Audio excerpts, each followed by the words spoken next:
Hi guys, welcome to vlog with Mahi home. இன்றைக்கி கோவக்காய் வச்சு ஒரு குழம்பு தான் பண்ண போகிறோம். இது எப்படி பண்ணலான்னு பார்க்கலாம். வாங்க வீடியோக்கு போகலாம். அதுக்கு ஸ்டவ் பற்ற வச்சுட்டு ஒரு பேன் எடுத்துக்கிட்டேன். அதில் நான் 1 டேபிள் ஸ்பூன் அளவுக்கு தனியாத்தூள் இருக்குது இல்லையா, மல்லித்தூள், அந்த மல்லித்தூள் போட்டுக்கிட்டேன். இதை லோ ஃப்ளேமில் வச்சு நல்லாவே வறுத்தெடுத்துக்கணும். லோ ஃப்ளேமில் வச்சு வறுத்தெடுத்தாச்சுன்னா அதான் அது கரெக்டாக வரும். இல்லைன்னா அது கருகிடுச்சுன்னா இந்த குழம்பு வந்து கசப்பாயிடும். அதனால் லோ ஃப்ளேமில் வச்சு 2 நிமிஷம் நல்லாவே வறுத்தெடுத்துக்கணும். நல்லா செவக்க வறுத்தெடுத்துக்கணும். நல்லா செவந்து வந்ததுக்கப்புறமா இந்த நேரத்தில் நான் ரெட் சில்லி பவுடர் போட்டுக்கிட்டேன். அது வந்து 1 டேபிள் ஸ்பூன் அளவுக்கு போட்டுக்கிட்டேன். இது வந்து 1 நிமிஷம் போட்டால் போதும். போட்டுட்டு உடனே ஸ்டவ் ஆஃப் பண்ணணும். ஆஃப் பண்ணாலும் மறுபடியும் நாம் கொஞ்சம் நேரம் கிளறிக்கிட்டே தான் இருக்கணும். இல்லைன்னா மிளகுத்தூள் போட்டாலும் கறிக்கிடும். இப்போது நம்ம மசாலா ரெடி பண்ணிக்கலாம். அதுக்கு அரை மூடி தேங்காய் எடுத்துகிட்டு அது கூடவே இந்த வறுத்த மசாலாவை சேர்த்து தேவையான அளவு தண்ணி விட்டுக்கிட்டு நல்லா ஃபைன் பேஸ்ட்டாக அரைச்சி எடுத்துக்கணும். தண்ணி கொஞ்சமாக விட்டு அரைச்சி தான் சீக்கிரமாக அது நல்லாவே அரையும். பாருங்கள், இதே மாதிரி அரைச்சி எடுத்தாச்சு. இப்போ நாம் குழம்பு பண்ண ஆரம்பிச்சிடலாம். ஸ்டவ் பற்ற வச்சுட்டு அதே பேன் தான் நான் க்ளீன் பண்ணி எடுத்துக்கிட்டேன். தாளிக்கிறதுக்கு தேவையான அளவு எண்ணெய் எடுத்துக்கோங்க. நீங்கள் என்ன ஆயில் வீட்டில் யூஸ் பண்ணிக்கிறீங்களோ அதே ஆயில் எடுத்துக்கோங்க. நான் தேங்காய் எண்ணெய் எடுத்திருக்கேன். தேவையான அளவு எண்ணெய் விட்டுக்கிட்டு வெந்தயம் போட்டு தாளிக்கணும். வெந்தயம் செவத்ததுக்கப்புறமா நம்ம மற்ற இன்க்ரீடியண்ட்டு போட்டுக்கலாம். வெந்தயம் போட்டு தாளிக்கும் போது இந்த கிரேவி நல்ல ஒரு வாசனையாக இருக்கும். இப்போ ஒரு துண்டு இஞ்சி சின்னதாக கட் பண்ணி எடுத்துக்கிட்டேன். ஒரு 5 பல் பூண்டு அதுவும் சின்னதாக கட் பண்ணி எடுத்துக்கிட்டேன். அதையும் போட்டுக்கலாம். இது கூட ஒரு பச்சை மிளகா அதுவும் குட்டியாக கட் பண்ணி போட்டிருக்கேன். நீங்கள் காரம் உங்களுக்கு அதிகம் சாப்பிட பிடிக்குங்கிறவங்க ஒரு 3 பச்சை மிளகா கூட போட்டுக்கலாம். இப்போ கொஞ்சம் கறிவேப்பிலை போட்டுக்கிட்டு ஒரு 2 நிமிஷம் நல்லாவே வதக்கிக்கணும். அப்போது நல்ல ஒரு வாசனையாக இருக்கும். இந்த இஞ்சி பூண்டு பச்சை மிளகா கறிவேப்பிலை எல்லாம் சேர்ந்து இந்த நேரம் நல்ல ஒரு வாசனையாக இருக்கும். இப்போது நான் நீளத்தில் கட் பண்ணி வச்சுருக்கேன் ஒரு பெரிய வெங்காயம். இதையும் போட்டு மீடியம் ஃப்ளேமில் வச்சு நாம் வதக்கி எடுத்துக்கணும். வெங்காயம் வந்து கோல்டன் கலர் ஆக தேவையில்லை. ஆனால் ஒரு 50% இது குக் ஆகணும். கலர் சேஞ்ச் ஆகணும். கொஞ்சம் சாஃப்டாகவும் வரணும். அது வரைக்கும் நாம் நல்லாவே வதக்கி எடுத்துக்கலாம். நான் ஒரு 6 கோவக்காய் வந்து 4ஆக கட் பண்ணி எடுத்திருக்கேன். இதையும் அதில் சேர்த்துக்கலாம். கோவக்காய் சேர்த்துக்கிட்டு தேவையான அளவு உப்பு போட்டுக்கிட்டு அப்படியே நம்ம வதக்கி எடுத்துப்போம்.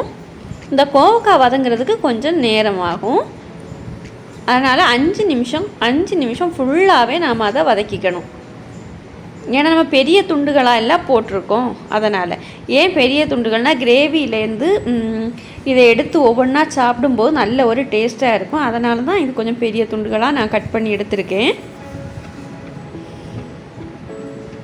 இது நல்லாவே வதக்கிக்கணும். இந்த கோவக்காய் வந்து இந்த ஆயிலே வேகணும். நம்ம தண்ணி விட்டு வேக வைக்காமல் இந்த ஆயிலில் தானே கோவக்காய் வேகணும். அது சாஃப்ட் ஆகணும். அதுக்காக இதே மாதிரி வதக்கிக்கிட்டு நாம் என்ன செய்யணும்னா 5 நிமிஷம் மூடி போட்டு வேக வைக்கணும். அந்த வேகிற நேரம் ஃபுல்லாகவே இடையே நாம் எடுத்து கிளறி கொடுக்கணும். அப்படி இப்போ மூடி போட்டாச்சு. 5 நிமிஷம் இடையே நாம் கிளறி கொடுக்கணும். அப்போ தான் வந்து கோவக்காய் நல்லா சாஃப்டாக வரும். சாஃப்டாக இருந்தால் அது சாப்பிட்றதுக்கு ரொம்பவே டேஸ்ட்டாக இருக்கும். பாருங்கள், இடையே இதே மாதிரி கிளறி கொடுத்துக்கிட்டா போதும். ஃப்ரெண்ட்ஸ், என்னோடய வீடியோவை நீங்கள் இப்போ தான் ஃபஸ்ட் டைம் பார்க்குறீங்கன்னா சப்ஸ்கிரைப் பண்ணிவிட்டு பாருங்கள். கூடவே ஆளுங்கிற பெல் பட்டனையும் கிளிக் பண்ணுங்கள். அப்போ தான் நான் போடக்கூடிய வீடியோஸ் நோட்டிஃபிகேஷனில் வரும். இப்போது மஞ்சள் தூள் போட்டாச்சு. மறுபடியும் மூடி போட்டு வேக வைக்கலாம். திரும்பவும் நல்லா மிக்ஸ் பண்ணிவிட்டு திரும்பவும் மூடி போட்டு வேக வைக்கணும்.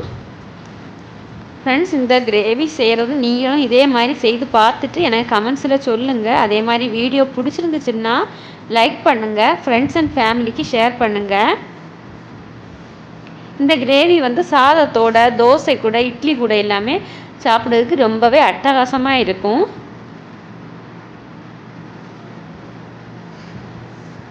கோவக்காய் வேகிறது மட்டும்தான் இதில் கொஞ்சம் டைம் ஆகும். இப்போ ஒரு நெல்லிக்காய் அளவு சைஸில் நான் புளி ஊற போட்டு அந்த புளி கரைசலை விட்டாச்சு. இப்போ இந்த புளி கரைசலோடு சேர்ந்து நல்லா கொதிக்கணும். கோவக்காயில் இதுக்கப்புறமா தான் உப்பு புளி காரம் எல்லாம் பிடிக்கணும். அதுக்காக தான் நல்லா மிக்ஸ் பண்ணியாச்சு. பாருங்கள், இது கொதிக்கட்டும். இந்த நேரத்தில் அரைச்சி வச்சுருக்கக்கூடிய மசாலாவை நாம் இதில் சேர்த்துக்கலாம்.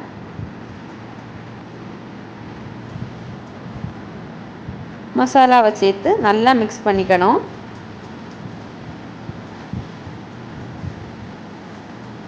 மசாலா சேர்க்கும் போதே தண்ணி சேர்க்க வேண்டாம். மசாலா நல்லா சேர்த்ததுக்கப்புறம் நமக்கு கிரேவிக்கு எவ்வளோ தண்ணி வேணுமோ அதை பார்த்து நாம் தண்ணி சேர்த்தா போதும்.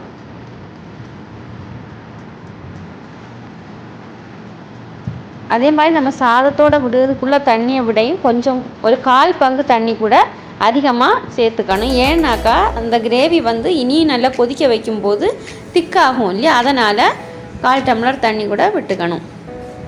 நான் இப்போ மிக்ஸி ஜாரில் அந்த அரைச்ச இது இருக்கு இல்லையா, அது தான் அலசி அந்த தண்ணியை தான் விட்டுக்கிட்டேன். பாருங்கள், இனி கொதித்ததுக்கப்புறமா இதாகிடும். இப்போ பாருங்கள், மூடி போட்டு 2 நிமிஷம் நான் உப்பு புளியெல்லாம் பிடிக்கிறதுக்காக வேக வச்சு எடுத்துக்கிட்டேன். ஆல்ரெடி கோவக்காய் வதங்கினது தானே நமக்கு. இப்போ உப்பு புளி பிடிக்கிறதுக்காக மட்டும்தான் நாம் இதே மாதிரி மூடி போட்டு வேக வச்சோம். இப்போ உப்பு காரம் எல்லாம் கரெக்டாக இருக்கான்னு செக் பண்ணிக்கோங்க. செக் பண்ணிவிட்டு தேவைப்பட்டால் 2வது நாம் போட்டுக்கலாம். போட்டுக்கிட்டு மறுபடியும் நம்ம கிரேவி எவ்வளோ கன்சிஸ்டன்சி வேணுமோ அந்த நேரம் வரைக்கும் கொதிக்க வச்சா எடுத்தால் போதும். இப்போது கொஞ்சமாக ஃப்ரெஷ் கறிவேப்பிலை நம்ம போட்டுக்கலாம். அவ்வளோதான், கோவக்காய் குழம்பு ரெடி ஆகிடுச்சு. வீடியோ பிடிச்சிருந்துச்சுன்னா லைக் பண்ணுங்கள், ஷேர் பண்ணுங்கள், சப்ஸ்கிரைப் பண்ணுங்கள். தேங்க்யூ.